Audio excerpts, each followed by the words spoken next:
तुकाराम मुंढेचा धडाका, एफडीआयची मोठी कारवाई, 73 लाखाची औषधं जप्त. राज्याच्या जनतेच्या आरोग्याशी खेळ करणाऱ्यांवर अन्न व औषध प्रशासनाने मोठा दणका दिला. तुकाराम मुंढे यांनी आयुक्त पदाची सूत्रे हाती घेतल्यानंतर एफडीए पूर्णपणे ॲक्शन मोडमध्ये आली असून 7 जिल्ह्यातील 12 आयुर्वेदिक औषध विक्री केंद्रावर धडक कारवाई करण्यात आली.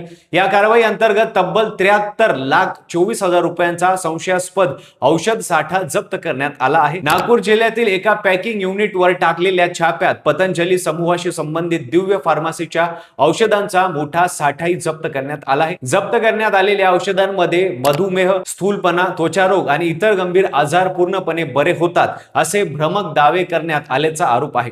एफडीएच्या म्हणण्यानुसार अशा दिशाभूल करणाऱ्या जाहिराती नागरिकांच्या आरोग्यासाठी धोकादायक ठरू शकतात. तुकाराम मुंढे यांनी स्पष्ट इशारा दिला आहे की जनतेच्या आरोग्याशी संबंधित कोणतीही फसवणूक खपून घेतली जाणार नाही आणि अशा कारवाया पुढे सुरू राहणार आहेत. एफडीएने नागरिकांना आवाहन केलं आहे की कोणत्याही औषधांच्या जाहिरातीतील मोठ्या दाव्यांवर आंधळा विश्वास ठेवू नका आणि डॉक्टरांचा सल्ला घेतल्याशिवाय औषध वापरू नका. अशा भ्रमक औषध जाहिरातींवर आणखीन कडक कारवाई व्हायला हवी का? तुमचं मत कमेंट मध्ये नक्की सांगा.